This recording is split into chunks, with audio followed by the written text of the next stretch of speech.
He didn't have to be here for the Pledge of No, Allegiance. he doesn't. Well, I'm going to call to order the meeting of the LPA for 4 p.m. Good, good. It's going to be a good meeting. In attendance, Scott Stafford. Megan Heil, Jane Plummer. Anita Saracita. Karen Woodson. Forrest Tritzer. and Patrick, we are, is not present at the time. Also in attendance is John Heron from town. We're going to start with the Pledge of Allegiance. Everybody please stand. Face the flag. Pledge allegiance to the flag of the United States of America and to the republic for which it stands, one nation under God, indivisible, with liberty and justice for all. Please remain standing while we read the invocation.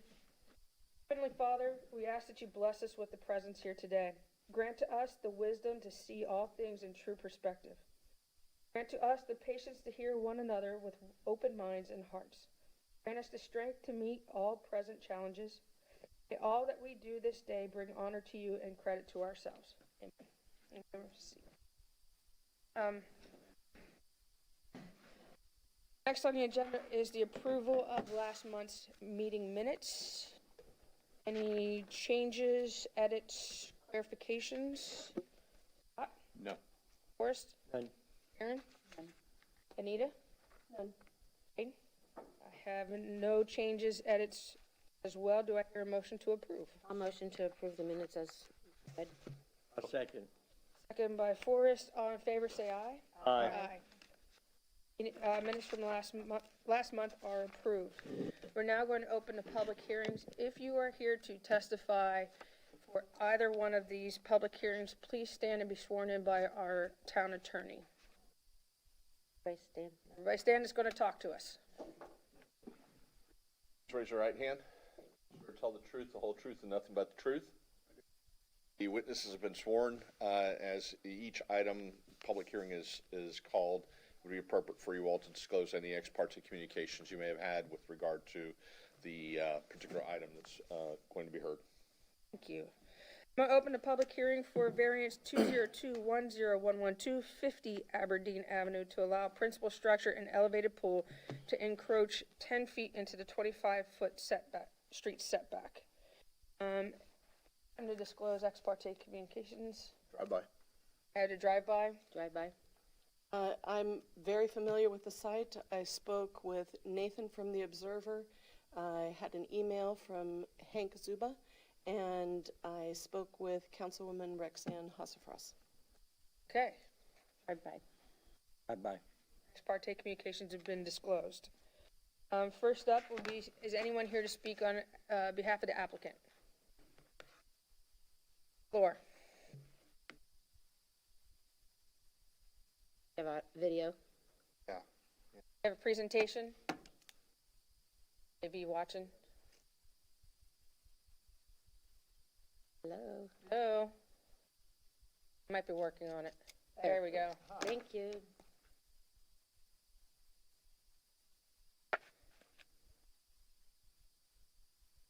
Well, good morning. My name is Fred Droblik. I am a planner here in town. Some stuff, this is just a quick housekeeping note on my part. It says Waldrop Engineering. Now this original application, on this one it says RVI. We merged with a larger company it started January 1st. So don't be confused, same company, same people. We have other people around us now that weren't there before. But other than that, today we're here to talk about 50 Aberdeen Avenue.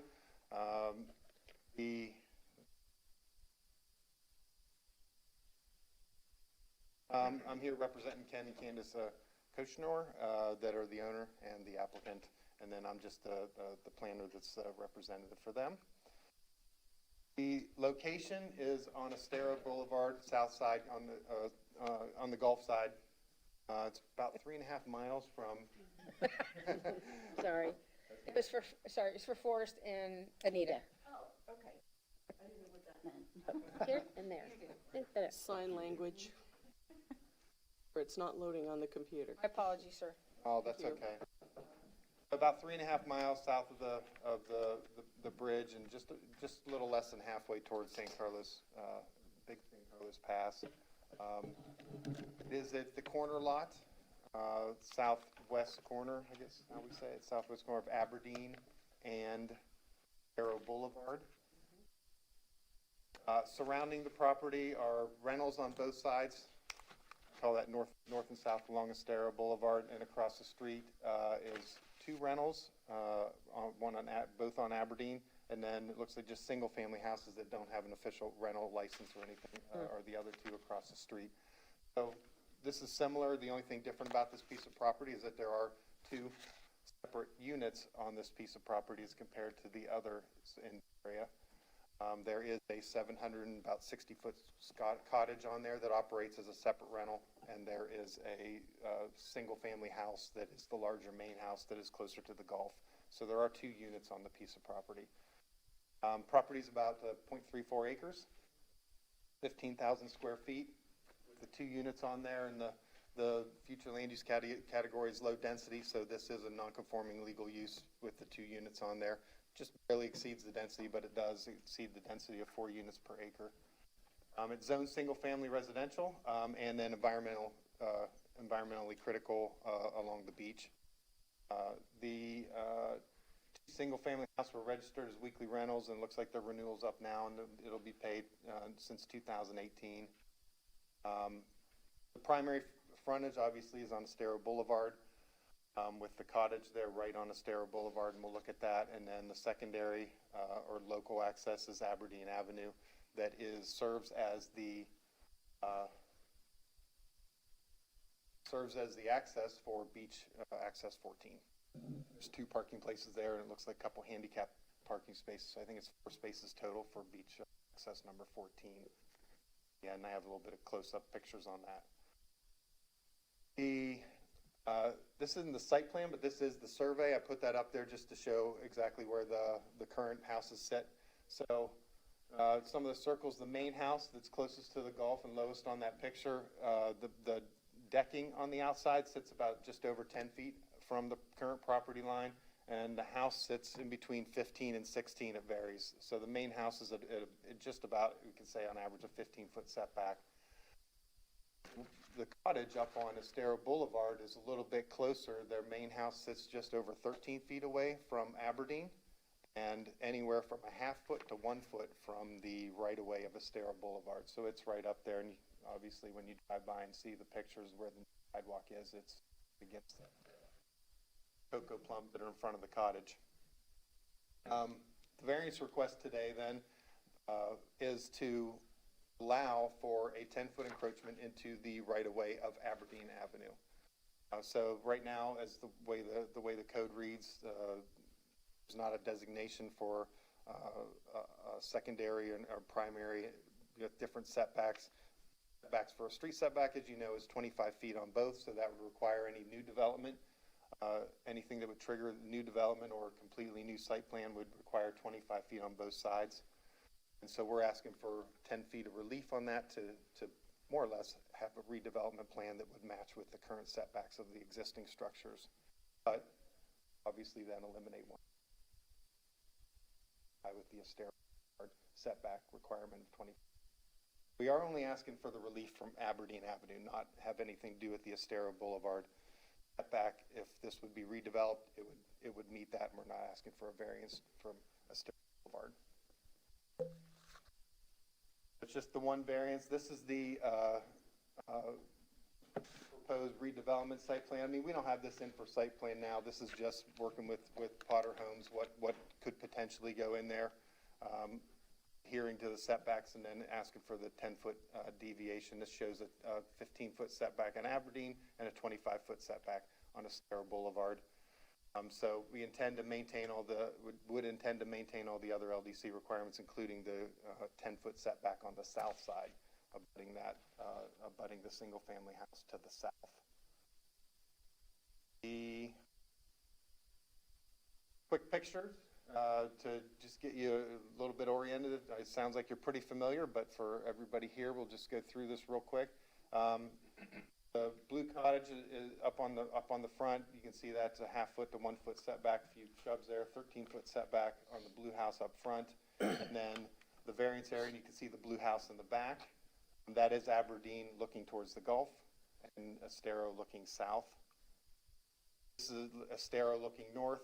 That's a picture of the property as it is, and where those palm trees are pretty much where the property line is for that, for the subject property.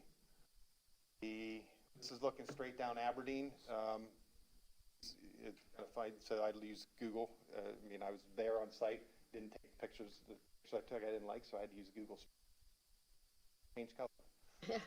So I guess this is an older picture, because they repainted it all blue now. So, but what this shows was just that where the house is now, it's at a 16 foot setback. So we're not asking for anything. At the end of the day, the variance wouldn't create anything different from the setback that's currently there. That answered it. Okay. Your question? Oh, you answered I it. was just going to ask you what the existing setback was to the house, and you just said it. Okay, yep. Part of it looks like it's a little bit angled, so it's 15, 16 feet. The decking is 10 feet. The decking around there and some of the stairs creep in to about 10 feet. This is another one. So this is looking out from Aberdeen, pretty much at in the spot for the beach access, and looking at Estero Boulevard with the house to the right, and then you can see that's 10 feet where you see those stairs.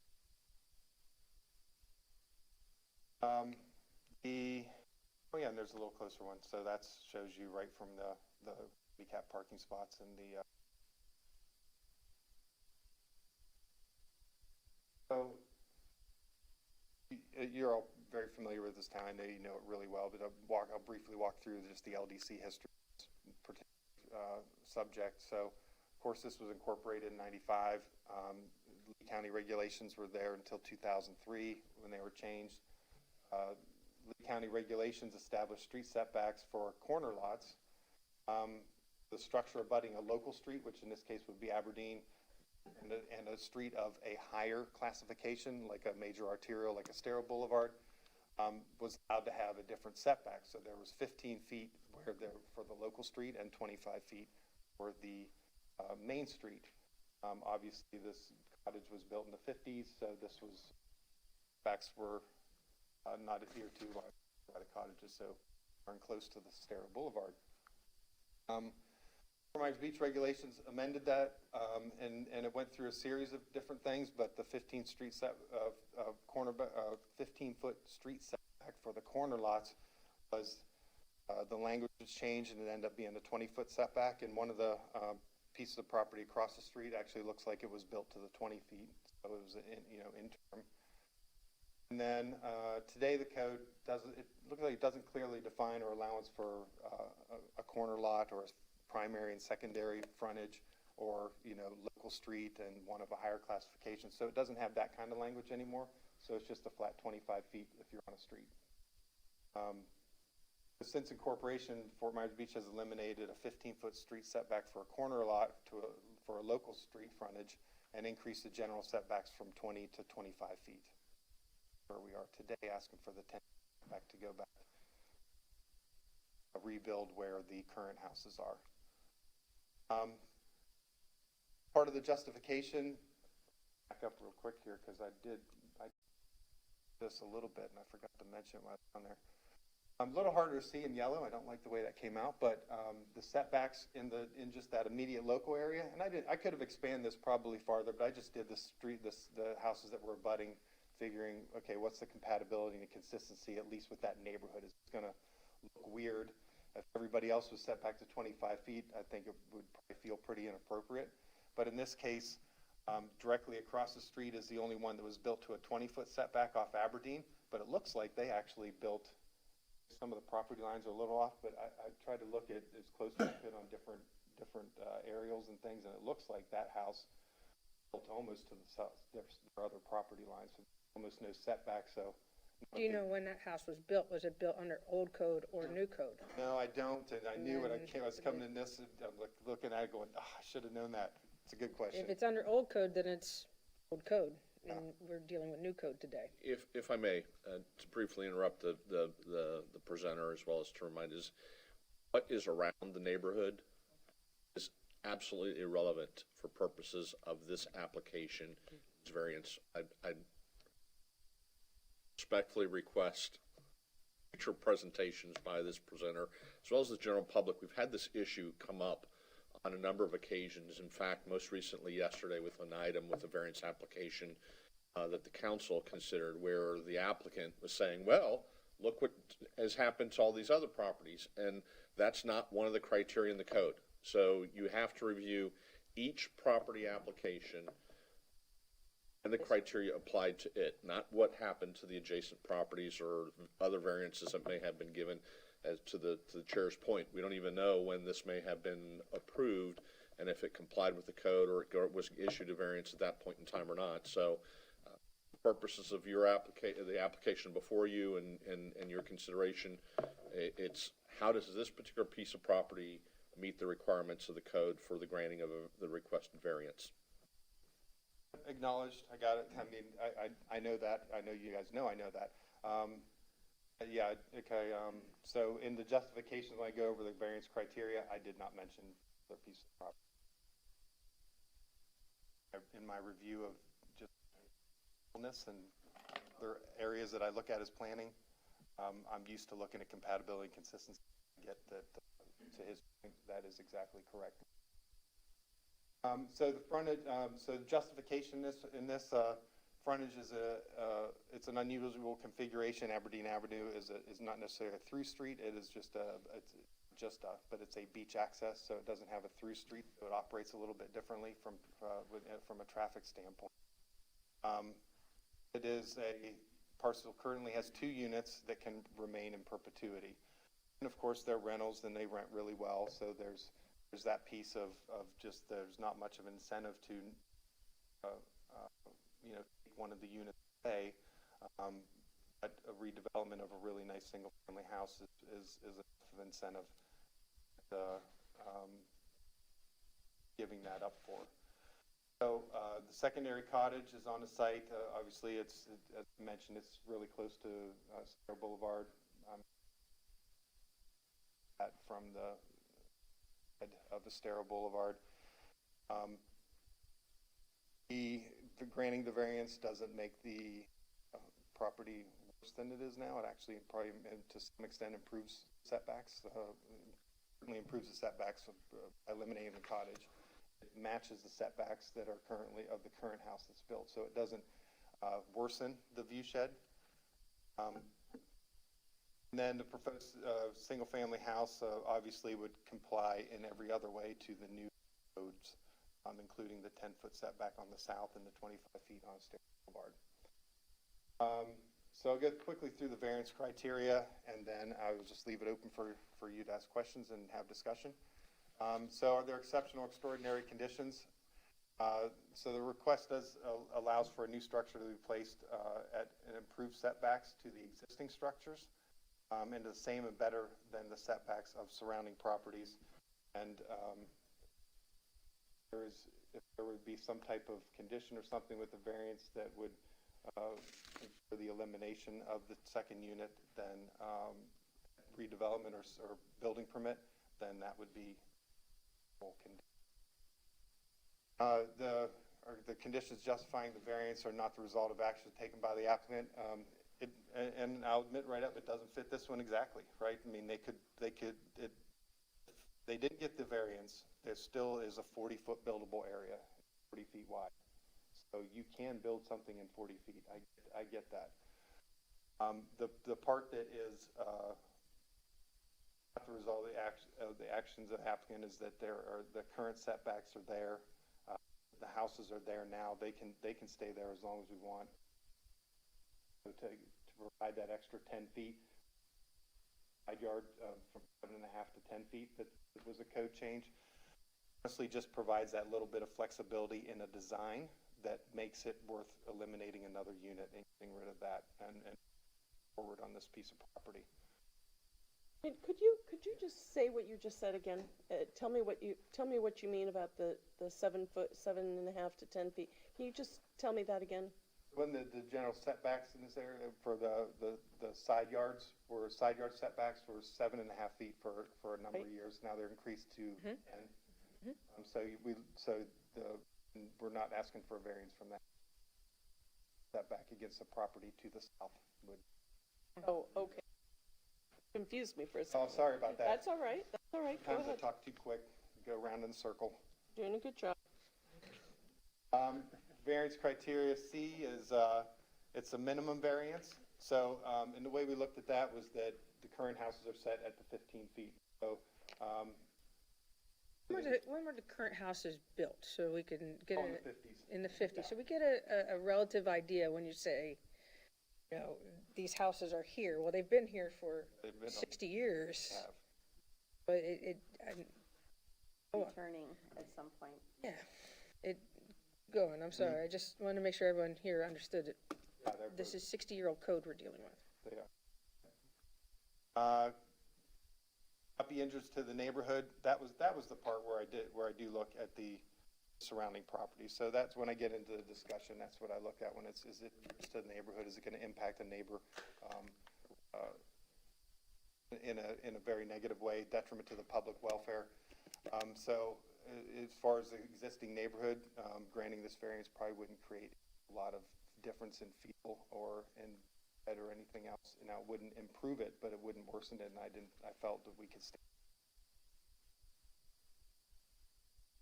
And that the conditions, circumstances are not so general in nature and recurrent, and I don't think that they're not so general that it's practical to amend the current regulation. I think this is a more specific circumstance with older development, 2 units, setback, the house, the setback that we're requesting, and it's on a beach access instead. With that, we asked today that I haven't heard of opposition, so I don't know that there is opposition, but maybe you've heard some or got some emails. I haven't heard that there's necessarily opposition, probably mostly because the properties around there are rentals and different trusts and different companies and rental units, but so far I haven't heard any other complaints or received anything. And we think that this is consistent with the LDC review criteria and the comprehensive plan and a positive for the town, and that it reduces the density on this piece of property on redevelopment. That's it. I am done and here for some questions and discussion. Matt, do you have questions for the applicant? I do not. Forrest? Amen. Thank you. Mary? Not for the applicant. Nita? Yes, I do. So you said there hasn't been opposition. One thing that I've heard several times is that this is going to be a resort. Maybe that pertains to the property owner's principal business. I don't know, but could you just clarify that for the record? I do know that's probably people taking what they know, or the owners work in the hospitality industry, Right. resort managers, and so that would be the jumping conclusion somebody made, but that isn't the intention of the owner. Their intention is to build a single-family house. They would rent part of the time and live in, because they're down here now. They're down here from beginning of January until they usually stay into March, Okay. sometimes up to May. So they want to come down here and stay in a house that they're not renting right now. They're just renting a condo somewhere. So, Okay. So the intent is to remove the 2 existing cottages, and can you just explain a little bit to me about the elevated pool? yeah, actually didn't look at that close when I was looking at this. I just looked at the variance area, but part of the redevelopment of it would be, they call that, we went through this with another variance when we were here, a frangible pool that is actually elevated, and it's engineered to break apart in the correct way. They call it the frangible pool. You can actually elevate them and have like storage and things underneath. It's quite a thing, but another one being built here on clients that What's the word again? Frangible? frangible, yeah. So yeah, the elevated pool would be built to current flood standards and requirements by FEMA, and meets all those engineering requirements that are specific. We spent a lot of time in that last case really getting to that meant. I let the engineers really understand it. I don't exactly understand it, but I do know that it's legal, meets current FEMA requirements, and is an option viable option versus an in the ground. Okay, I think I'm gonna hold the rest of my questions for, Jason. I was just kind of surprised that they didn't want to put the pool on the front instead of the back. But This is from having another variance. there you go. Well, no, if you had your setbacks right, it wouldn't have been a problem. But the pool is in that 25 feet. I mean, it's not in the 25 feet, so that's not really an issue at all. I mean, if the pool's in front of the primary. Oh, I know. house, I'm not Oh, okay. redesigning the place, but I was surprised by the pool being in the back. Oh, yeah.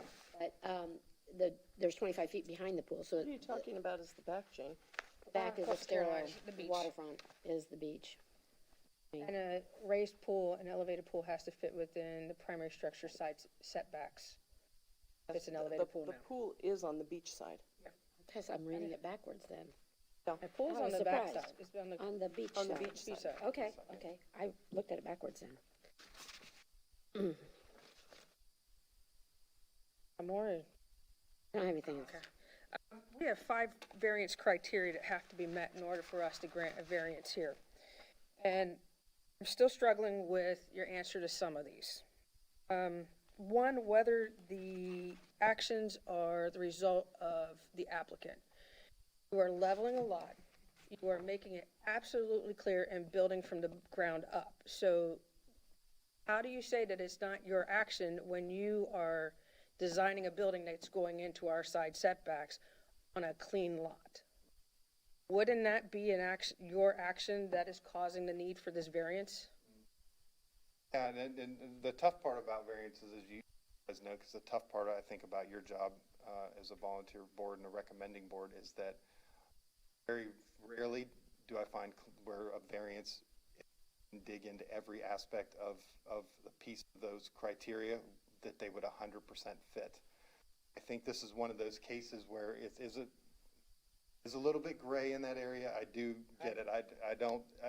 A side setback in a property setback is a pretty solid piece of information. It's not gray. I mean, this is what our code states. This is how it reads. I'm not sure where the gray area is on something that is an exact amount. I mean, you are one of the more reasonable presenters Yeah. that we've ever had before the town. I mean, I think you really understand the dynamic, but I think what Megan's point is, and something that I was going to bring up as well, is that maintaining our existing setbacks, especially in light of redevelopment, is probably one of the only tools we have to protect view corridors, access, light, I mean, things that we've been talking about for the past few years, and the overall massing of structures on a lot. So you said a 40-foot lot is a buildable lot, or 40 feet worth of space is buildable. So it's hard to reconcile, well then, okay, so the reason for that request then is simply to have a bigger house, which I understand. No disrespect meant to the property owner or the builder or anything else. But I think at the heart of what you're saying there is it does allow us to maintain some integrity of, in a very, small or significant way, the only thing we have control of. We can parlay that into the second one, which is whether this will create, whether the requested variance is the minimum variance to relieve the applicant of an unreasonable burden caused by the application. You stated here that you're going to make the view corridor, the view shed will be no worse. Current houses are how tall? 40 feet, maybe 30 feet max, because they're from 1950s. You're going to build probably a 2-story house over flood, if I'm correct, which will now put you at almost just shy of 60 feet in the air. How is that improving the view shed? Yeah, I mean, well, I'm not saying it's improving the view shed. I would say Oh, yeah, it was not making it Making it any worse. worse than the current setbacks of the current house. I didn't state anything beyond Kind of, that. but you're going from a view shed that's maybe 30 feet in the air to now 60, to blocking 60 feet and putting a nice long wall down that side there. Well, they can do that now. It would just be at the. It would be 25 It would feet be, in, it would be an extra, it would be an additional 10 feet. providing there- us more width of view. So, I mean, I get that part, and, stuff that the way I'd have to argue that on the other side is that it doesn't fit that exactly. There is some applicant responsibility there, but I think as an incentive to get rid of those extra units and to redevelop this properly, that is the extra 10 feet allows for a great deal of design flexibility within that because they can only build so big of a house anyway. Are you saying you can't design a pretty house and a livable house in 40 feet? Well, I don't know if you. I mean, yes, you absolutely can build some type of house in 40 feet. It's just not as desirable on a property worth $4 million, and that's a tough piece. You know, and they have two units that are rented, so it depends, I guess, in some ways.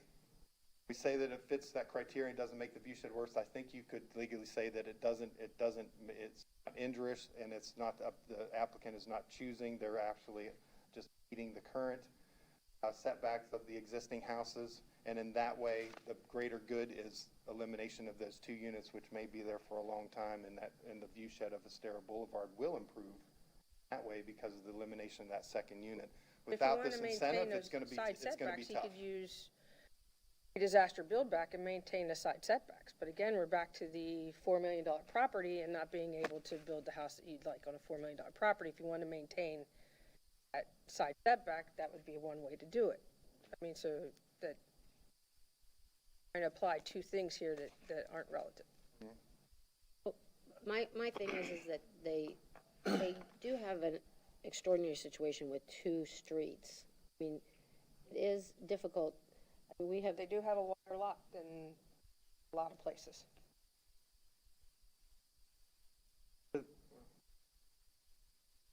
Madam Chairman, if taking the units down from, you're talking about the view from the street to the beaches, is obscured now, 100%.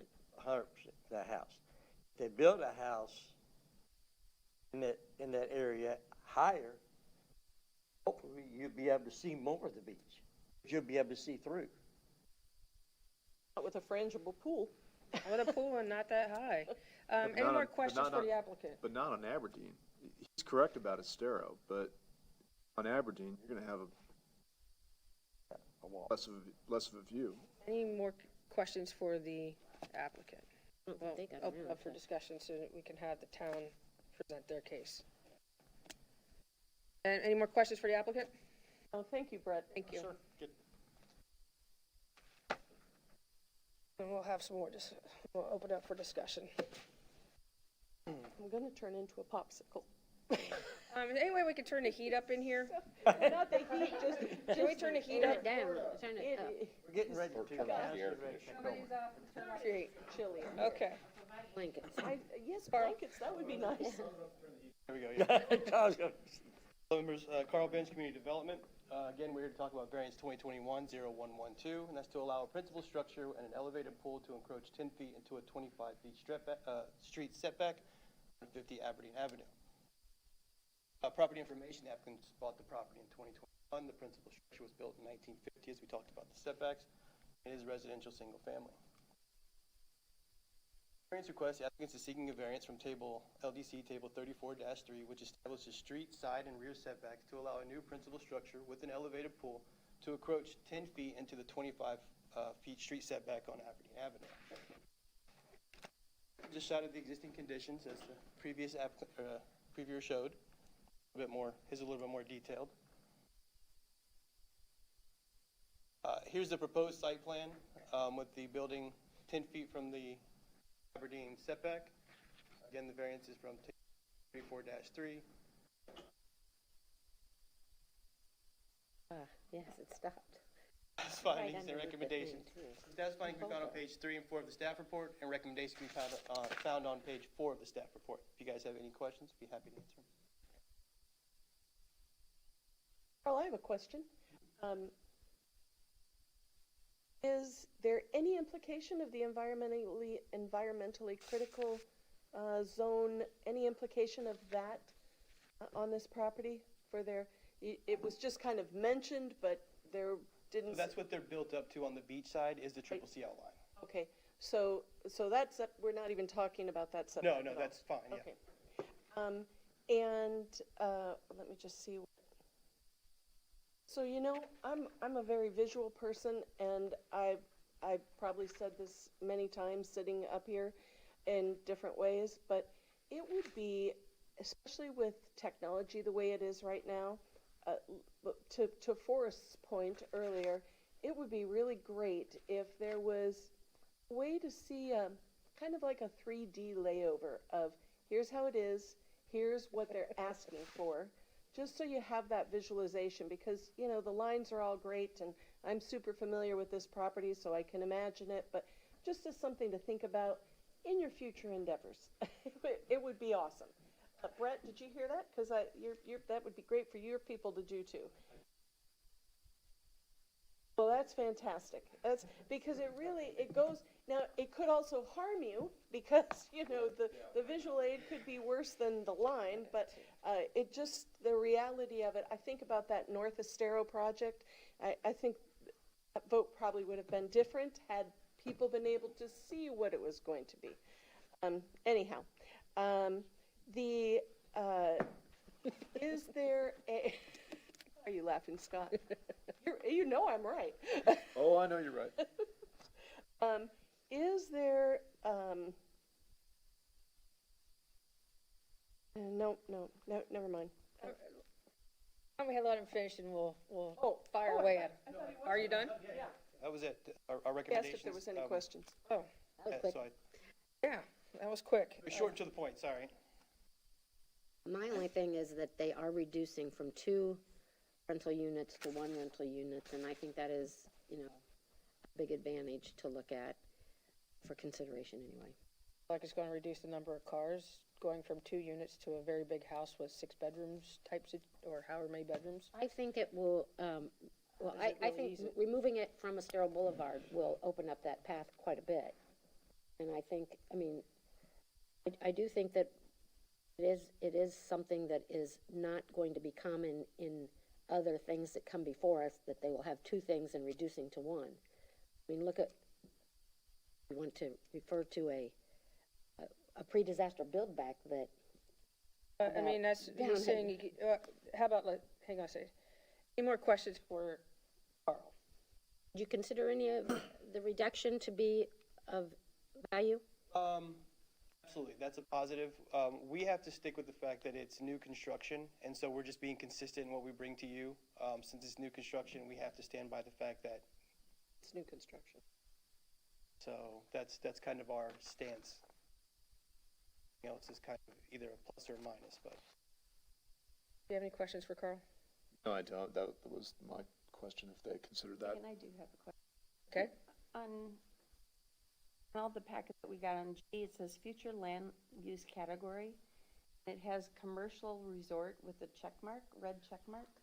What does that mean? That's what the applicant checked off as the future land use. I don't think that's what it is. I think that's just an incorrect check on the application. That's where that thought is coming from. I saw that If, too, you're right. if it is checked in the application and we push forward, well, that just, I mean, what happens? No, because that would be, it would need to be rezoned to CR. It's not zoned CR or in the future land. CR isn't even on the future. You land. can't, even though it's checked, you still Yeah, can't it's use just it as a a- resort. If you look at page 9 of 86 of your packet, the staff report shows the future land use category of the property is low density. Well, I think that if you Residential look at page single-family 20 Plenty of of 86, It it's says got commercial resort. But I That's where think that's coming from. probably the But that's reason it him was checking checked it is off. because he is going to use it as a rental. I understand that my It's still not so a, we're all clear. it isn't, The future land use category is what's designated on the map, what it is today, which is staff is telling you it's low density. It doesn't matter what the applicant may think or believe. If they want to change it to something else, they would have to go through the process, seek a comp plan amendment, process it through this board. So as it is, right now, the property has a future land use designation of low density. any other questions for Carl? I'll open it up for public comment and then we can discuss it more. Anybody here, public comment, like to speak on, was in the public comment section. Now I'm gonna open it up for our discussion.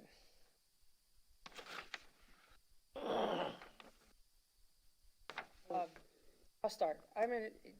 You can tell from my first piece that this is wiped clean. It is a new construction. Even though it's an improvement, we have those side setbacks. We have discussed those side setbacks. We have changed those side setbacks in here numerous times. And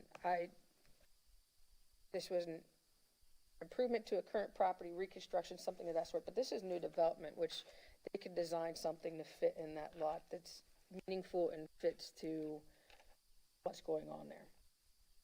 And that's where I'm wrapped around. It's also going up to 60 feet, which is going to create a massive building right there. So is it to say that it improves things, the view corridor to view shed, I just kind of disagree on that. I mean, anybody else have comments on this they'd like to throw it? Well, I just think that we've made several variances recommendations for reducing the setback when you have two streets. Yeah, And but it that's does been, make it difficult. but if you were to look back at the history of those, there's like a foot, 2 feet. They're very small setback And changes. also, like John pointed out, it's not relevant to this Yeah, case. I think people like to argue that because it makes common sense, but the technical, practical sense of the application is that it's not relevant. It really is not a valid argument, what we've done before.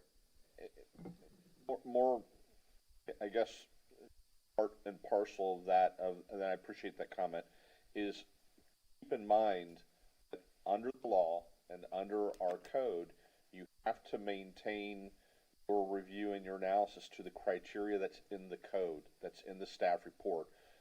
What view corridor may look like or how high it is, does it meet the criteria? Has the applicant, competent substantial evidence, persuaded you all that they meet the criteria for the granting of a variance? If the applicant has not met that burden, not carried that forward and persuaded you that they meet all the criteria for the granting of the variance, then the appropriate thing to do would be to recommend denial under the law and under your code. For us, it's page 11 on the staff report, and it's page 33 on their side, on their answers to whether it meets the we have 5 criteria. Yeah. You know, Megan, as I read about this, about the property owner, I think it's exciting that they want to build a home on Fort Myers Beach. They look and seems like a wonderful business person, a lovely family, and I hope that they'll be very happy here. That site was currently owned by an extraordinary family, and so it would be nice to have another, great family live there. But as far as the variance request is concerned, I'm with you 100%. I can't approve the variance request. And I am especially encouraging us to remember that as we all talk about how can we continue to preserve the, quote, character of Fort Myers Beach, it is these rules that will allow us to make that effort property by property as things get redeveloped. Can I ask you a question, Anita? And I'm having a hard time.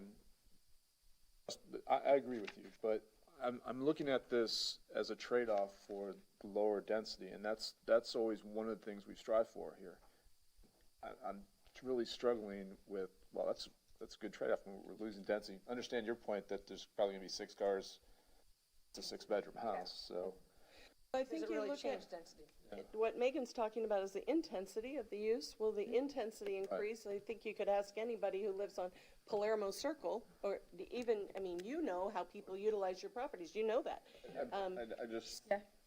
to that point, I just asked, and you certainly can have Mr. Green or Mr. Benj come before you and verify this, but once the 2 homes that are demolished, that are there today are demolished, 2 homes can't be put back. I understand that.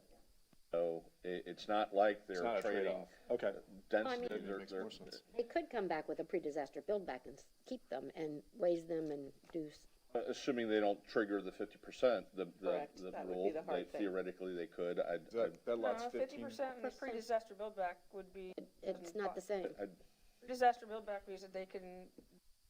Can I object to this? Because this is, We're not redesigning. You can't Trying redesign to build it, somebody's project. But can't. Scott, you know what is also so subjective is the notion of improvement. So I could probably fill the room right now with people telling you that to leave the Gottlieb's property as it is, because to me, you know how people in the Midwest always refer to farms as the farmer's name? It's the barge place, whether or not 55 other people have ever lived. To me, that property will always be the Gottlieb's property. So there are probably a lot of people, maybe myself included, with all due respect to the property owner, that would love to see that property stay just as it is. So improvement is in the eye of the beholder. I'm sure it would be an improvement to this marvelous family who wants to come and live here. God bless them. I hope they have a great experience living here like we have. But so it's hard to talk about that improvement. That You're saying improvement that's very factor. subjective. Yeah, Absolutely. it is. It's very subjective. You guys have any comment? First or Karen, you want to add? I mean, I just have, I'm probably in the camp with you and Anita as well. I look at this and I think of all the conversations, at least that I've been involved in, of how we're trying to save that view and the corridor and everything else. And even though, you know, we're going to have a better view on Estero by bringing it back 25 feet, it's still going to be lined up the road on Aberdeen, pretty much. And I still look at this and I'm like, okay, it's not like we're chopping their house in half build if we take that, don't grant that variance. It's still 6,280 square feet. I mean, still a really nice house. It can be designed and built beautifully. So I'm pretty much in line to sticking by the books on this one.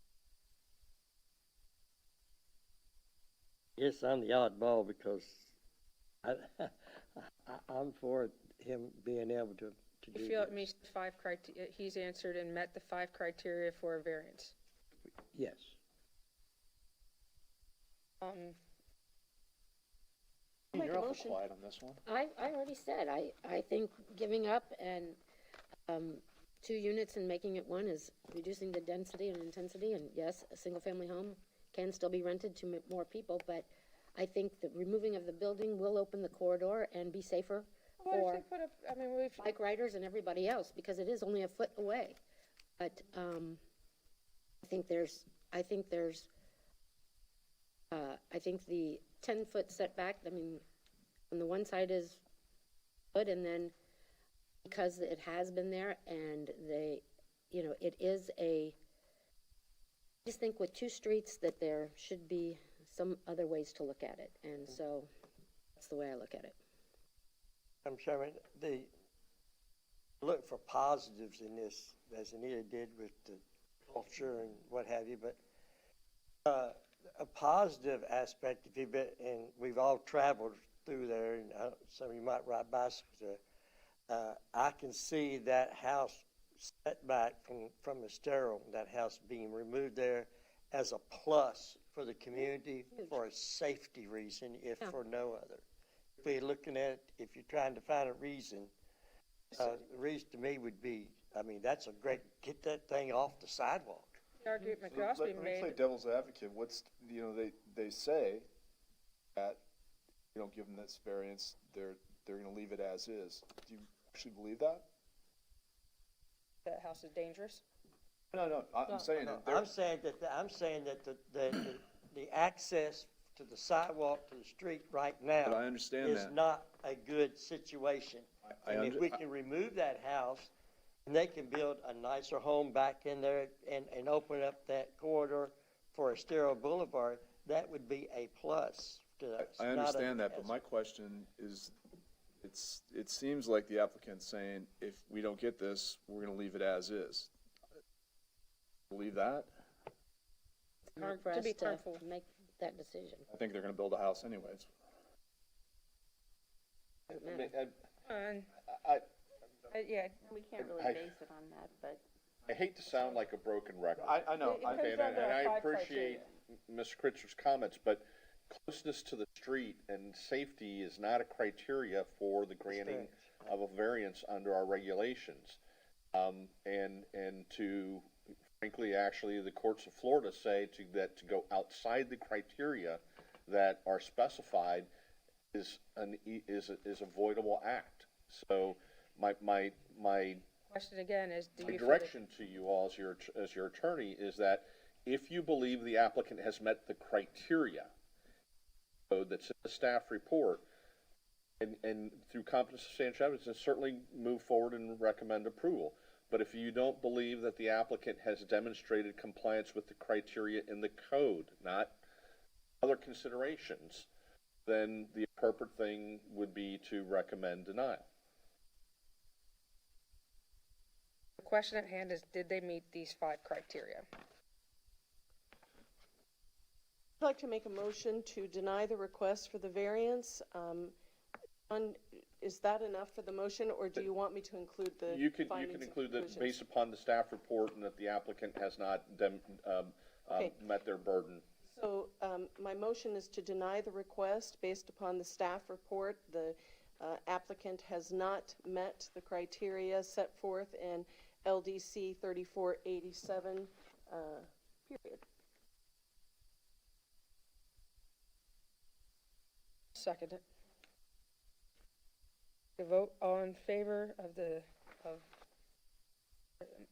Member Saracita's motion, say aye. Aye. Aye. All against, say nay. Okay. So the denial passes 3-2. 4 to 2. 4 to 2, sorry. 4 to 2. I'm sorry, that it's black and white. There's no gray area. I mean, I've got to agree with these guys.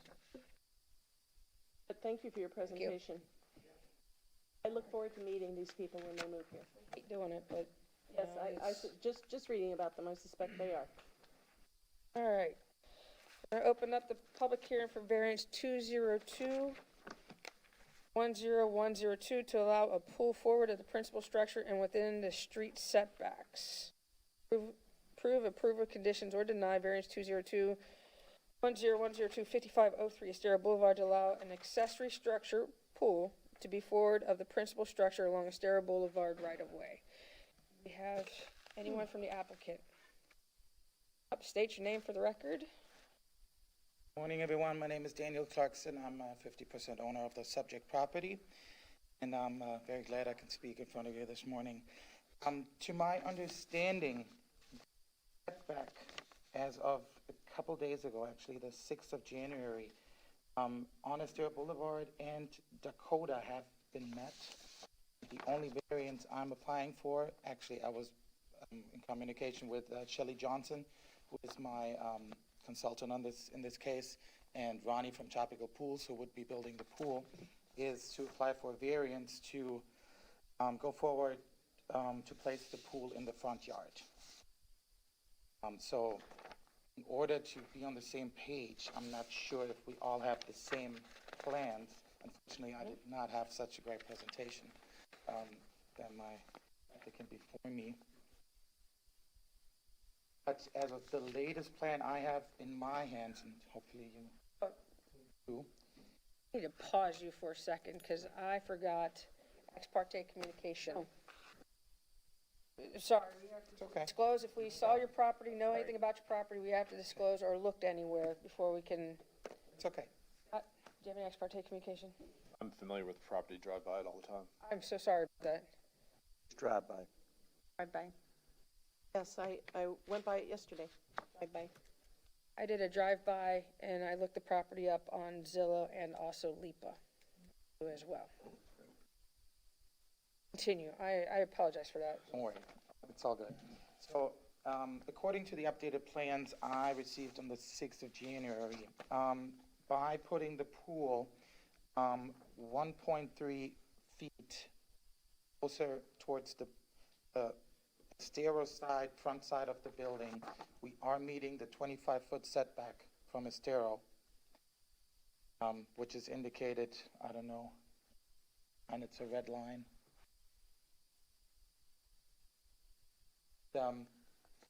25 feet setback on Estero, and as well the 16 feet setback from Dakota. Plus, we have room for the 3 needed parking spots, which are also marked there, right next to the first staircase that is going up.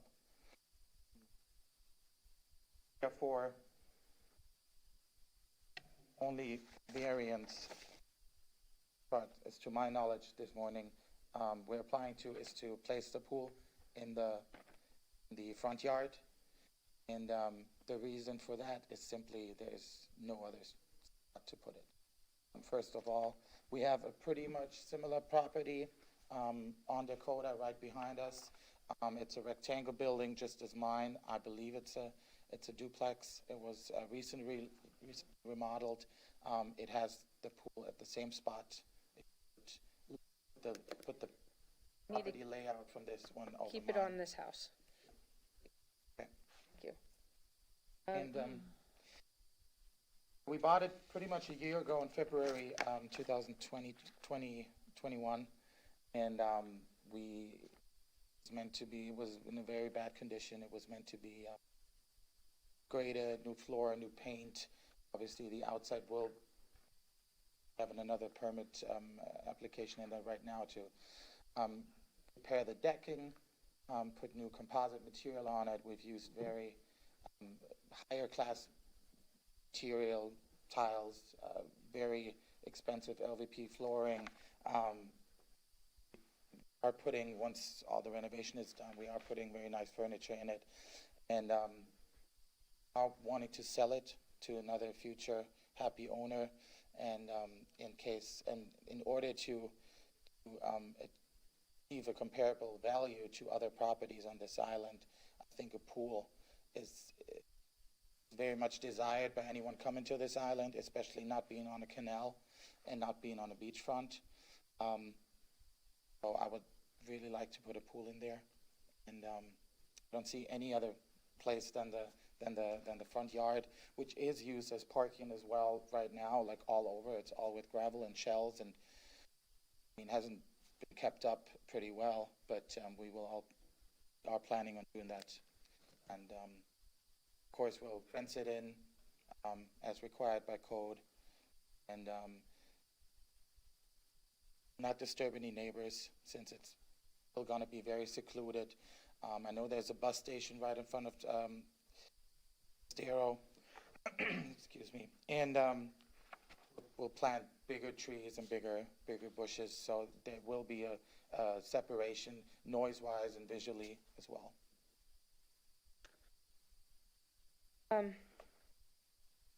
Any questions for him, Scott? At this, no. Aaron, do you have any questions? This one, you said that as of this morning or yesterday or whenever it was, that whether variances have been met or something had changed. I'm looking at this one and I'm looking at the one that we got. Correct. So You moved where the pool would actually be located based on those other things being clear. correct. So what we basically did, the biggest problem was Estero Boulevard and the location of the property line. And the code is saying that we need a 25 feet setback from the pool. What's it called? It's the edge, the pool edge. It's not the decking. Okay. It's the pool edge. I wish it was the decking sometimes. The pool apron. The apron. Right, the pool edge has to be, have to be located at a 25 feet setback. By the original plans proposed 5 feet in between the house line and the pool edge on the other side of the pool. Yeah, your Yeah, we had the new plan.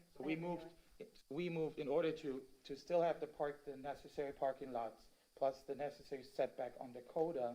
We moved the pool 45-degree angle to the left, and then moved it closer to the 1.3 foot closer to the building wall in order to achieve the 25-foot setback on Estero Boulevard.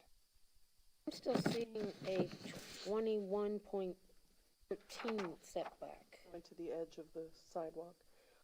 But the reason you need a variance is because your pool's on the front side of your house. Right. That's the variance All those today. setbacks, The setbacks are the setbacks. exactly, it's the front, I have the same issue. Yes, Putting it in front of the in principal front of the structure. house.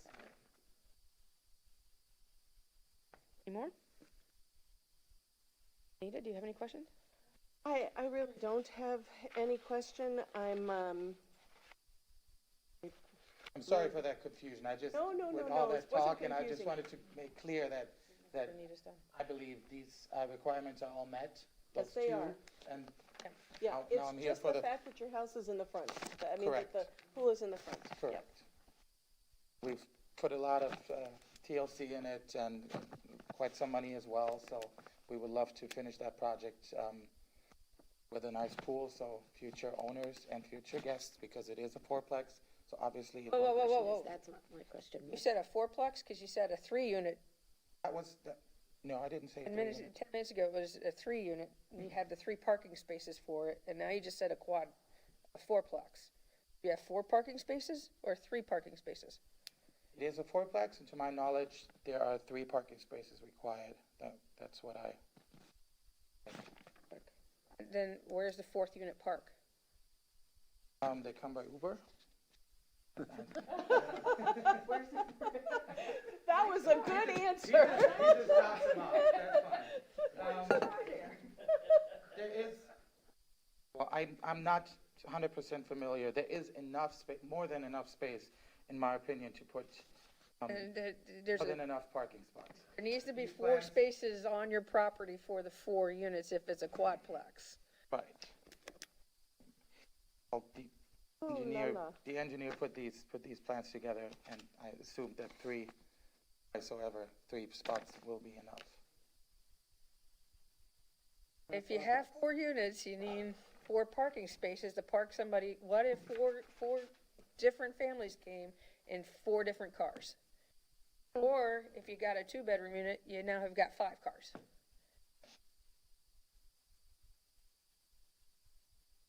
I have to look into that. I have to reconnect with the engineer. Actually, I'm not aware of the regulations that are, You have 4 units there? it is a fourplex, yes. And I'm sorry, That was my caught question. it. My question was, how many units are there? Because I thought there were 4 also. I had heard he said 3 and then 4 and then, Again, the variance is for placing the pool in the front yard. yeah, but if you're taking up your parking, then you. Well, I don't.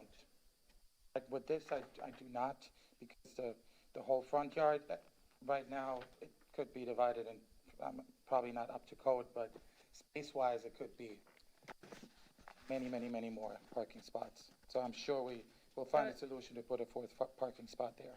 There's parking on your property, and then there's parking in the town right away. And those are two different things. 2 different things. Right. And, you know, and one, if you put all 4 on your property, then you don't have an prominent, and I'm asking the question about how you're going to park 4 cars, because there is that would make me struggle with not injurious to the neighborhood. Detrimental to public welfare when you got 4, because you're on a stereo, so you're gonna rent it weekly, or the next owner's gonna rent it weekly, because they can. So now we have 4 to 5 cars rotating weekly in and out of there, and we have to be considerate of the other neighbors too as well. But that would make me struggle with D. So how are you gonna park those cars? That would help us meet criteria D. Well, I mean, see the number 3. Now, it says there's a buffer, and so each parking spot should be 8.5, if that's, You can't go into the buffer for your yeah, extra yeah, parking. no, I'm looking myself right now. Let's ask Jason this I was question. focused on the pool, not on the parking, so. If you wanna take a few minutes to think about, it, we can hear this town side, and we can come back to it. If you wanna take a few minutes, let's. Morning. Good morning. I was gonna check my time. Jason Green, Community Development. I will probably confuse you a little bit on this Okay. one. so bear with me, and problem hopefully there. we can sort through this. So the plan that I just handed out to you paper-wise is the revised plan from the applicant's consultant. It does not reflect the conversation that occurred after that, which is meeting the setbacks. You do have in front of you a request for variance for parts. The Dakota Avenue setback that was on the postcards and sent out, and the notifications and on the sign, I believe, right? And the second part was the location that we talked about. You always need a variance to the location criteria in the front yard. In conversations and looking at the plan, realizing, doing the math and writing and updating the staff report and trying to reflect that they're very close to meeting multiple setbacks of Dakota. And when I call, you really want to ask for Dakota when you can slide the pool back and get out of that setback. The more variances you ask for, the more challenging it can be at times. The second part to that, and I don't know that the applicant realizes this, but when they change, he mentioned that they rotated the pool 45 degrees. The original application and the footprint is in your packet, and it shows the narrow side of the pool facing Dakota. I'm sorry, I forget what page it is to reference to you. It's, 63 out of 86. You'll see that the narrow side is pointing towards Dakota. And then that's where really the investigation came up with the parking issue. Putting a pool in a place where they're currently parking. When we visited the site, there was a vehicle where that pool is, but also it showed that there was parking in the right of way. And you can see that on Google Maps. You can see it on going out to the site. That along the frontage of Dakota, there's vehicles parking there. My guess is because they're very, very close to the access to the doorways and the stairways on that side of the building. With that not being allowed, we were concerned that it was encouraging additional or that continued use. So that's where the conversation started with their consultant about if you come to public hearing with a bunch of parking here right away, it's probably going to be an issue. An issue for us, it's an issue for Public Works, and I was certain you and the council or somebody is going to bring that up. That's where it ended up being with the rotation of the pool. The problem with the rotation is that the rotation of the pool then created a need for a variance from Estero, which was not asked for. That was also part why I made the call to talk to the consultant. So they do not have a request that was never requested as far as the variance from Estero. So moving it to comply with that is they either come back and update their application and ask you for it, or do what they said that they would agree to do, which is make it fit in the box. And so that's where then, again, the 1 foot variance, basically it came down, I think, 1.05 feet from their plan from the Dakota side. So that's where that conversation kind of generated into, well, let's eliminate that. Let's agree that we're just going to fit it in the box and just focus on the location. Probably a hill to climb on that as it is. So that's why we're at today. So they do still, again, we still have the opportunity where they could ask and continue to ask for that 1 foot variance from Dakota. But it sounds like that they're agreeing that they want to fit it in that box. So does that help with the background as far as As of where we're at today, there is no side setback variances needed if they move that pool. And Correct. So the pool, it looks like they show on their drawing, and it sounds like he has a more recent drawing to show them where the additional changes would be, but on what they submitted as a resubmittal, 7.24 feet to the pavers. And then there's another measurement of 3 feet of pavers. They have 10.24 feet from the property line to the edge of the pool. So it's more than enough room from a side setback from a pool, for a pool, which is 5 feet. Able to slide that around and move that. Obviously, we always get concerned about too many pavers and grading and changes near the property line, but they could, in theory, move that over, stay 3 feet off the property line and still be in compliance with the setback and get it out of the Dakota setback. Now, an issue came up earlier today with some staff and some comments. I think their pool person has called our building official and said, we got to be careful because you can't get the pool too close to the house. I guess there's some building code requirements and regulations related to that. Again, we're not approving this pool layout. We're not approving this rectangle. What you're evaluating and they're asking is to approve basically the box to build that. Now, if it's not sufficient for them, that's going to be their issue and something they can come back. I don't know if they have a pool design. I think this is just representative. So the point being is if they're okay with not needing the two variances, or not, obviously they don't have the opportunity for a stereo today. They could ask for it. They've said they don't need they can move the pool to accommodate Dakota. They can move that pool closer to the house or shrink it, or whatever they can do to meet the setback, then they don't need a variance for those two things. But then it's today just about the location of the pool.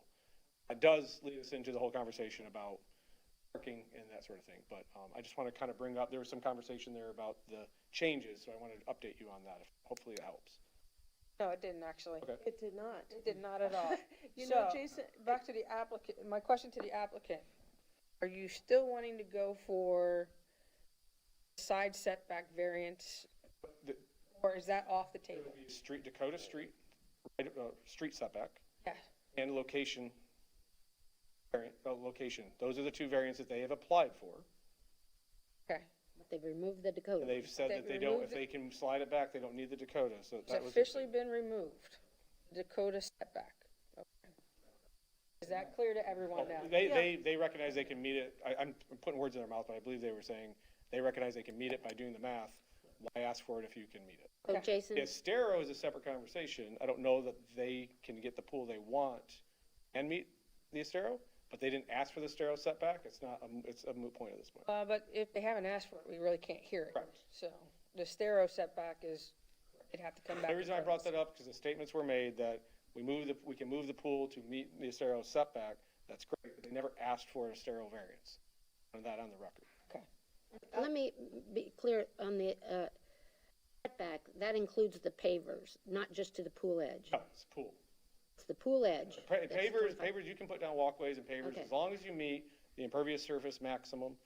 If you don't do any changes to grading, fill, that sort of thing, then it's pretty simple to put down pavers. With this pool permit, when they would bring that in, they would be required to show 4 parking spots on the property, correct?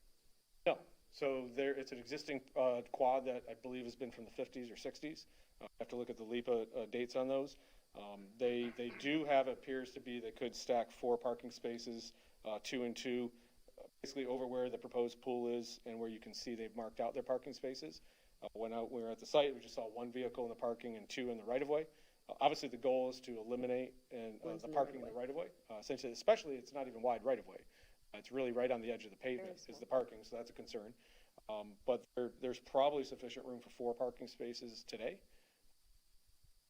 They're not subject to today's development standards.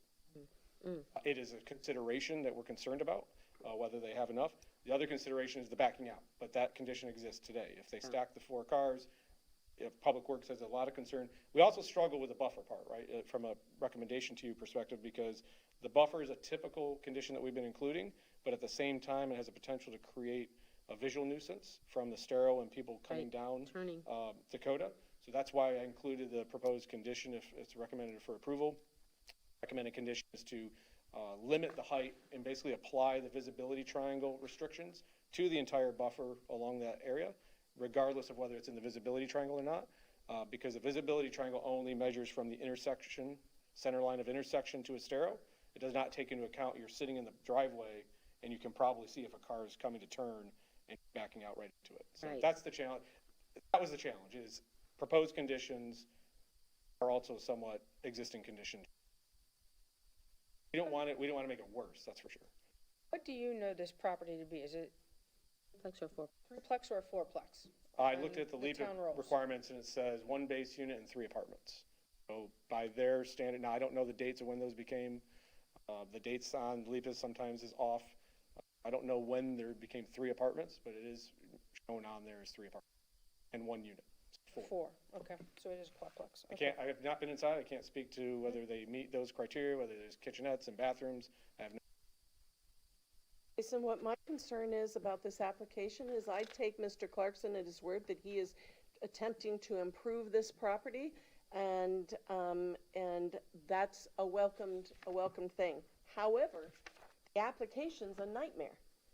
I mean, so now that the issue has come up about parking, Jane, I know Jane's familiar with this property. Megan's brought it up. On the photographs, on Google Earth and everything else, it shows people parking where the pool would be.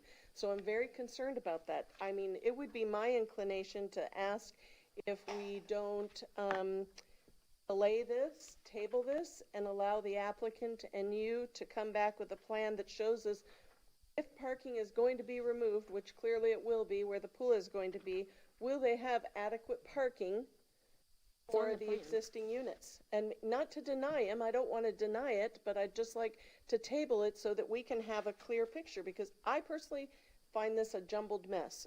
Maybe I'm alone on this, I don't know. And I know that Mr. Clarkson has good intentions. The question is, okay, by giving a pool there, by putting a pool there, are we really creating what is already appears to be a bad situation for parking, egress, entrance, exit? Are we gonna make that worse? And that's frankly the exact conversation, how we got from what is on page 63 of the original Switch the application pool. to what I handed out to you to show today is, you need real measurements, you really need a layout and a design. But it shows 3 and they need 4. They don't need 4 according to him. What I'm saying is, I believe it's Because they- depending on the size, the square footage, and number of because bedrooms, it's typically it's 1.25 to 1.5 spaces per unit. So there don't have to is no misunderstand way, really, physically, for the site, this building, the number of units, to meet what today the developer would have to meet. That's today's standards, they can't meet it. I don't think, in my opinion, unless they parked towards Estero, but then you're stacking and making it a nightmare to turn around on the Well, he site. rents a unit This is a that question doesn't have a for our parking town space. attorney. Okay, so I've made my comment. That's would be my preference. This is just a little too jumbly for me. A question for the town attorney. So today's standards is that they would have to have a lot more parking than they currently have. When we consider the fact that, as a board, in them having 4 units, a need to have 4 parking spaces to not be injurious to the neighborhood, are we allowed to consider that piece as under condition D? I think that the entire site plan, as it's going to be configured, is subject to your consideration of what their variance request is. And I think to Sarah Ceda's comment she just made is that I'm not quite sure what you all have before you. Yeah. I'm not quite And I sure think what we have before us either. And I think that's the problem when between the time that the application is submitted, staff generates the report, the agenda gets published, something new gets submitted. I would respectfully suggest that what you're being asked to consider is not what is in the application that's part of the agenda packet. And They have I just would removed. recommend that the matter be continued to allow everyone, most importantly you all, to understand what is properly before you, and for staff to have an opportunity before the next LPA meeting to evaluate those concerns and those considerations as to by reducing and moving the pool to eliminate the need for the side setbacks, which I appreciate and understand based upon the conversation that took place yesterday before the city commission. I mean the town council. I'm sorry. I understand why he's doing that, but it's like less than 24 hours for everyone to try and understand what we're doing here. It gives everyone an opportunity to the new site plan, understand what its implications are as it relates to all the criteria, and whether or not it's doable. Because by granting a variance, we don't want to create another a secondary issue as it relates particularly to parking. And I don't want to be argumentative, I apologize, but I just be clear, what I handed out to you today is in your packet and is part of the staff report. It was a revision to their application based on conversation. What you don't have is the changes he was talking about, what I think it sounds like to me that they've done to see where their pool shifts to meet that 25 and 25. They've Okay? removed So what you have something before that's in you our is packet. 23 and a half and 21-ish. Me pointing out to them, you're close, why don't you just meet it? And they've agreed to do that. So I just want to make sure. So you're right, you don't have exactly what they're going to end up doing. But At this point, it doesn't matter. We're just talking about whether or not this pool is going where it's going to go in front of the house or not. The John's side correct, setbacks you don't have what we're now talking about, but the staff report is reflective, and the measurements that I wrote in the staff report and all that is reflective of what I handed to you. All That they're doing revision is was removing a submitted several condition. weeks ago. Correct. Having But he's correct, it's not what the applicant started talking about as red line. I don't have a red line version of what he was talking about. You know what, Jason, we've also have what we could consider a non-conforming building right now. We've got parking that's wonky, people backing onto the road. So by adding this pool, are we increasing that to the neighborhood? And my answer would be yes. Now, I want to take Mr. Clarkson at his word and say, okay, what you really want to do is improve this overall property. Well, I'd like to see what that overall plan is that actually improves it, other than what he stated for the record, which was, I want to put a pool in here because I'm going to sell it and it will bring it up to a better market value. I get that too, but that isn't a reason for me to approve a variance. Right now, the way the plan, and I mean, if we stick to, we have five criteria to meet the granting of a variance. I'm struggling with the parking piece and not having a good visual on the parking to understand if we've just created an issue for the neighborhood. I mean, to answer, the eliminate- parking is, That's right, not they try to measure out and show you that you can fit an 18 by 8.5 space. The question is, is there 3 spaces pulling out backwards? Is there line of sight? Does it, they kind of have that condition now, or circumstance, but yes, does it take up parking space? It takes up where they're parking today, yes. I can confirm that, for sure. Would there be an inclination for everybody to delay this and allow them to continue to work on it? Because, Mr. Clarkson, quite honestly, I would vote no if I had to say no. But I'd like to give you the opportunity to kind of clarify this and come back to us at the next meeting. I think that's fair on both sides. I would Mr. highly, Clarkson, would you like to- highly recommend you do that. Date certain. And then I that can hear way, you next month. Okay, so I'm going to make a motion that we, Do we have oh to yes, you go? have to open the public hearing. Well, if you're going to continue the matter, you could, unless there's someone who can be available has at the an next moment. overriding concern to speak today that they won't necessarily be here next month. Well, we should hear anybody that's here in case they can't be That's- available. There's We still some- need, let's follow Yeah, procedure okay. and, okay. Anyone, so for you guys, pause for a second. Anybody here for public, I'm gonna close that portion. Anyone here for public comment? To Anybody gonna speak on speak? behalf or, all right, closing public comment. Anita, do you Now, wanna make Anita, a you motion? can do your, I'd just like to make a motion to continue this, To a date this certain? public hearing of variance 202-10102 to, when is our next scheduled meeting? I'm looking right now. It's on your screen. It is scheduled for February. February 8th. To February 8th at 9 a.m. We just add, or as the LPA Or- for February schedule. Yes, or, Date certain to the February LPA meeting. Date certain to the February LPA meeting. Whenever that my is. motion is to continue variance hearing 202-10102 to the February meeting of the local planning agency. Here, a second. Second. Second by Karen Woodson. All in favor, say aye. Under discussion of that motion, could I just say that what I really need to see is an overall plan of that property, because part of the improvement of the property, Mr. Clarkson, will be to eliminate these these activities that harm the neighborhood in our view. So it's not so much just the What kind of location. activities, The please? parking is probably the biggest thing that we're struggling with. You have a fourplex, even 4 cars for a fourplex is, but anyhow, I'd just like to see the overall plan. There is a condition D in our 5 criteria to grant this variance. And that states that this will improve, not create injury to the surrounding neighborhood, to summarize it. And that's where we're having some issue here. So you look at the plans, you look at everything and bring that back. That's right there where I think most of us are struggling with this. So we don't want to create a situation that's worse for your neighbors. And parking can be on a rental property. Okay? Now vote for it. All in favor? Say aye. Aye. Aye. Motion has been approved, 6-0 to continue variance 10102 to our February LPA meeting. Thank you. All right. We're closing public hearings. That was the last Thank one. you, Jason. Thank you, Mr. Clarkson. And we're opening up our administrative agenda.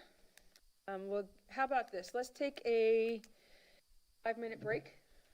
It is 10:28. Let's come back at 11:35. 11:35, 10:35. 10:35, sorry. It's still morning. And I'm on a cup and a half.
Come back to the LPA meeting. I'm calling it to order again.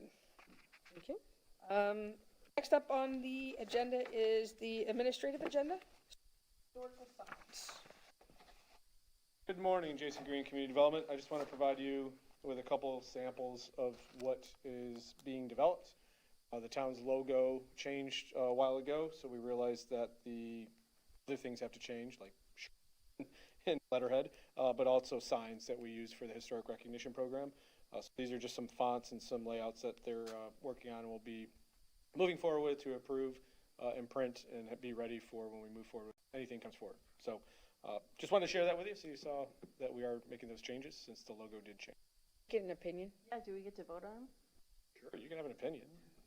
I have an opinion. Why don't you vote feel on it. free to let me know? We don't have to do it here unless you want to discuss it, but if you want to just shoot me an email or tell me afterwards if you have an opinion, that'd be fine. Well, let's have a I'll 5-second. make sure it gets weighted as much as it I needs have, to be. I have a suggestion. Sure. We add a QR code, because I envision a QR code on those. So when people walk by, hey, what is this? And they can Yes, click on it and go right to the page be great.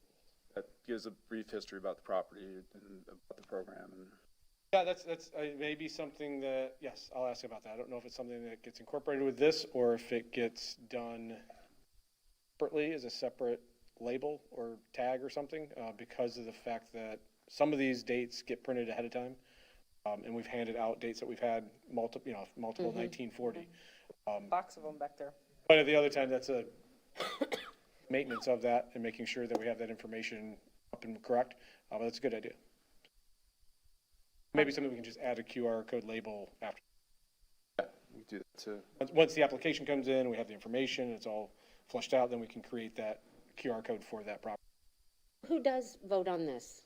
If it's not us, yeah. So why don't you want to have us discuss it now and tell you our vote? I don't know that that'll be a binding vote on whoever's making the decision of which one, but if you Well, want I'm to gonna tell you express what, your my, opinion, I like option number 3. Okay. I like that font. I'd also like to see it in upper and lowercase. I'm not a fan of all uppercase things, and since the logo is upper and lowercase, I'd just like to see what that looked like. And that's why I asked you, what is that font? In our branding, do we have to have it all these colors? I see that being a turnoff for somebody to have something so colorful on the edge, on the side of their house, on the side of something. There's our Is there a logo. monotone version of it, like in a dark blue or something like that? You have that option, I don't know. I just, Pass that along. there's a lot of color in there. Sam thought the same thing when we voted for this. She was, I like the logo, I Yeah, I like do the too. colors, I was thinking sitting as a recognition sign on the side of a house, the side of a building, a lot of color could clash, I mean, not the- clash with maybe red, but well, my pick is 3. Well, and I'm the color queen, so I love the color in it. If you'd ever see my house, Megan, you would understand. But I looked at all these when it was in our packet and everything, and I immediately went to option 4 I like option 4. Option, at the top of the page. You can see it from, and I looked at it like this, and then I went far away, so yep. I do like option 3, but far away it's, Yes, because I also wanted to know what it, because they're a bold print version of this, but I like option 4 too, and I might like it even more if it was upper and lowercase. Yep. If the 1938 was bold too. Yep. I'm in agreement, I like 4.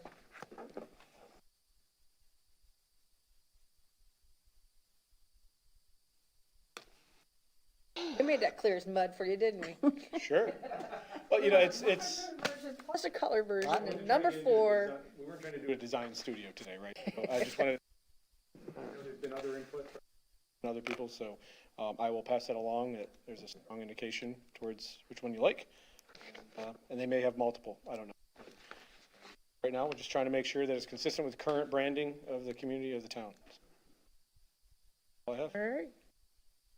And that brings us up to LPA member items. Anita, do you have anything today? Could I mix that with items for next month's agenda, because it's a question for Jason?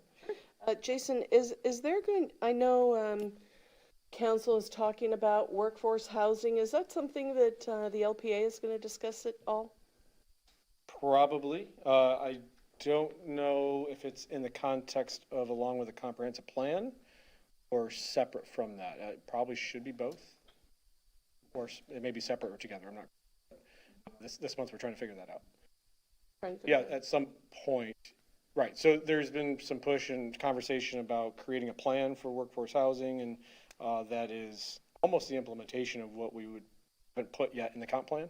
So they're kind of running parallel tracks rather than. That's fine. That can happen. So yes, at some point we should have something before you. I just don't know what that is yet. Members, I've put the chances of you seeing something related to this subject about 95.9%. Enough for me. I don't know if it'll be February, but yes. Okay. You will see we something don't know related when. to the subject. Okay.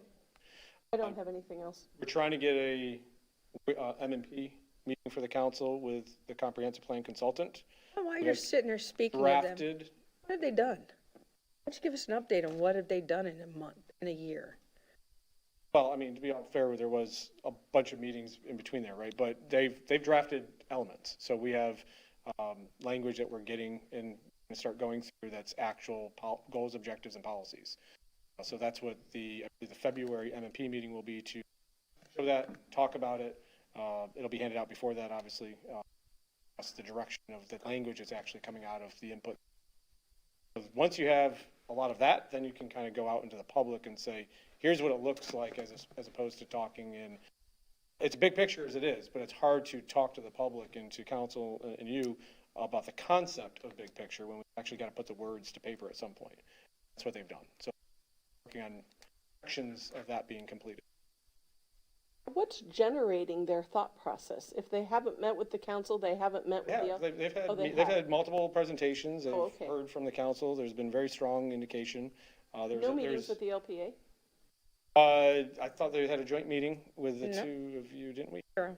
They had an update that they showed up via Zoom and told us what they were up to, but never any input from this committee at all, which is why I brought up the question. You mentioned them, so I brought up the question, what is going on? Drafting some language. It's hard to have these conversations in concept, I guess. Yes, we can have them here, or probably maybe that February meeting. Have an update to you and show you and they have so far.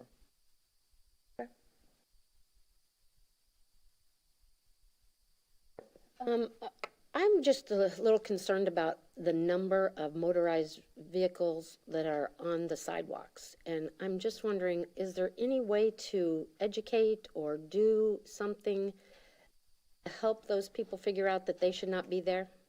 Which sidewalk? All of the Estero Boulevard sidewalk. Nasty accident the other day with one of them. Well, I mean, I just can't believe how many, I saw mopeds on the, Scooters on the scooters on the sidewalk, and these motorized bikes that go 30 miles an hour and 40. One of them hit a pedal bike the other day, just about killed a person on the pedal bike. It's just, I think it's an educational thing that we need to do somehow. I don't know how, but I can imagine that most of these are tourists and just have no clue. But they need to do something either with the rental companies, education with them, or as far as lights at night on the rental bikes. I can't understand how they can rent bikes without any lights. We're working on that. We have already received direction from the council to amend the current regulations to require the businesses that rent and provide bicycles to either their guest or for rent to have all their bikes installed with lights and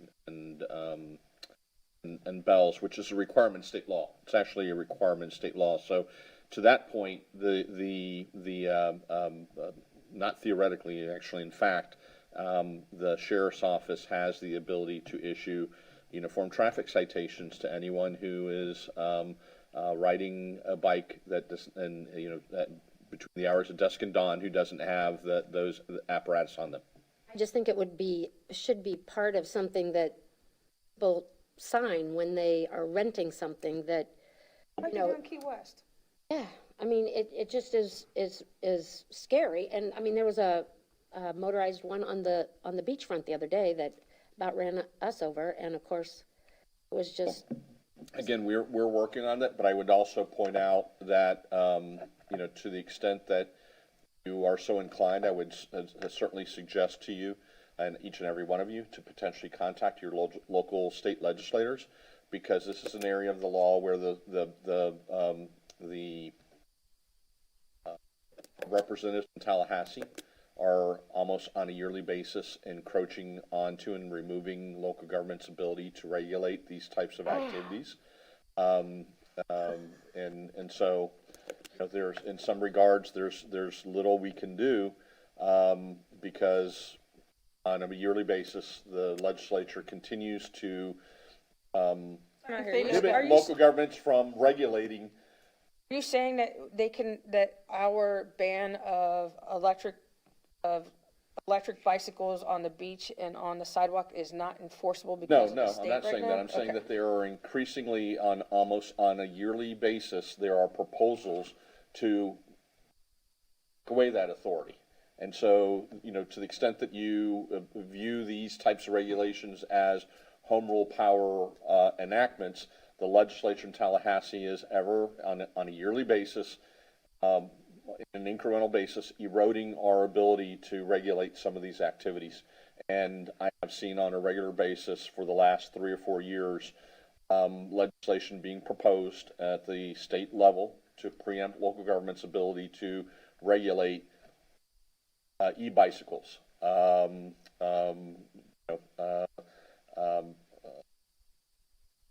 they can operate, you know, how they can be regulated.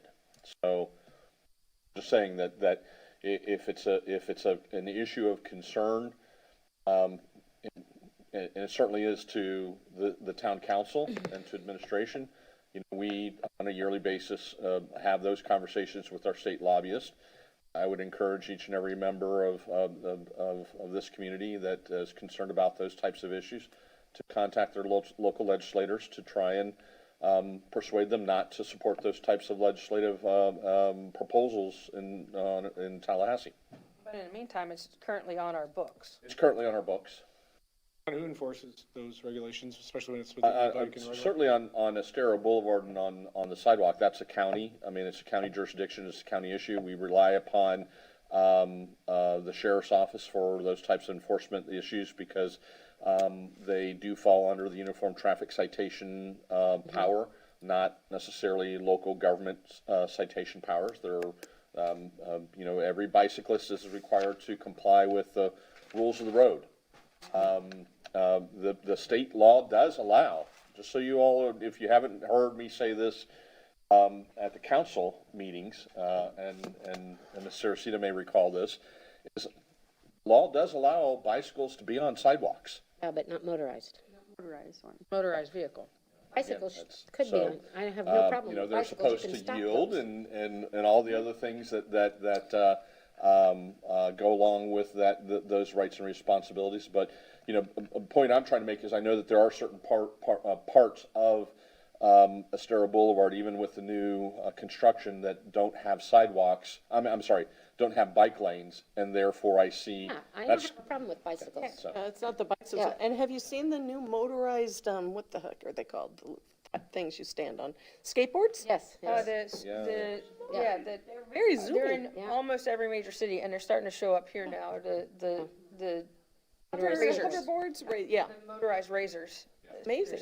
The I'm other not thing finished, I I see haven't on the listened. sidewalk too are golf carts. Yes. Golf carts on it. So when we carts sit are here and riding say on the the sheriff sidewalk. actually supposed to be enforcing things, there is some serious egregious things going on that are just never even touched. There's so many pictures around the internet of people running golf carts up and down our sidewalks because we built 10-foot wide sidewalks. They 8 fit foot. perfectly on there.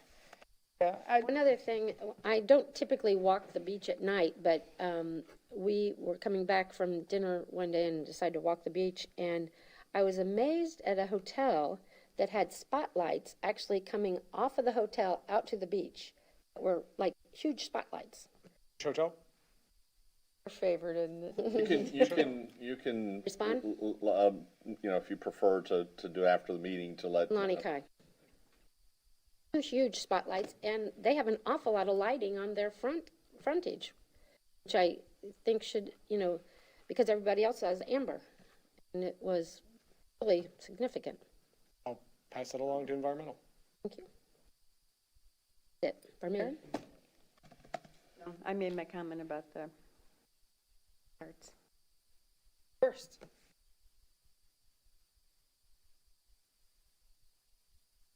I have one, and it kind of parlays into our first conversation. It is, as a volunteer board and having worked on those bike regulations, have worked on the e-bike regulations, and probably as a council member down there who, at the time that all this went through, put work in on it, put all that work in on it, and to find out that, there's just no way to enforce it is extremely frustrating. And it is disheartening at times that we do this work, we come in here, we take the time, effort, energy as a citizen board to tell everyone what we're looking for as a citizen, to find out it doesn't mean crap sometimes. And it's frustrating. And that's the way it goes, and I understand it. And we sit here and say the sheriff needs to do this, and when the sheriff does that, and they do what they want. We all see it as residents here, and we watch it all happen here on a daily, weekly, nightly basis. It can be at times frustrating.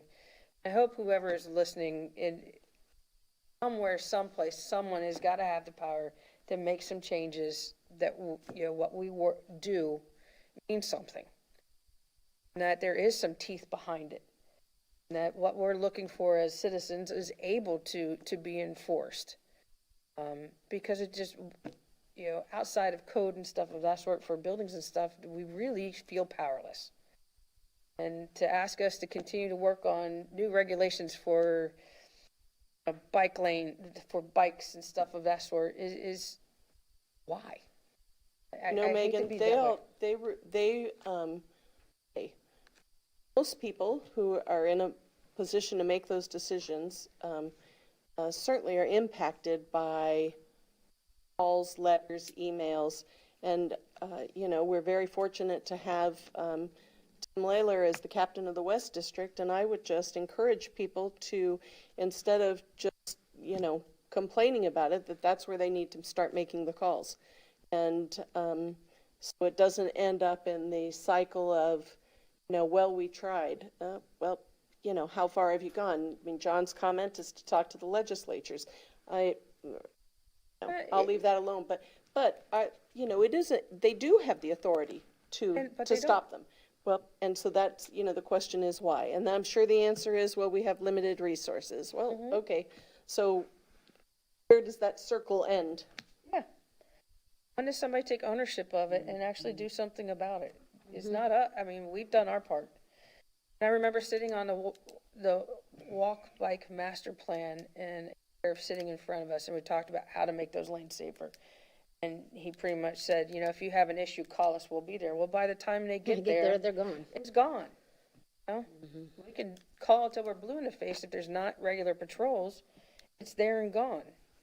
No one's riding from Antini to downtown on the sidewalk in a golf cart. They're riding 300-400 yards and pulling in.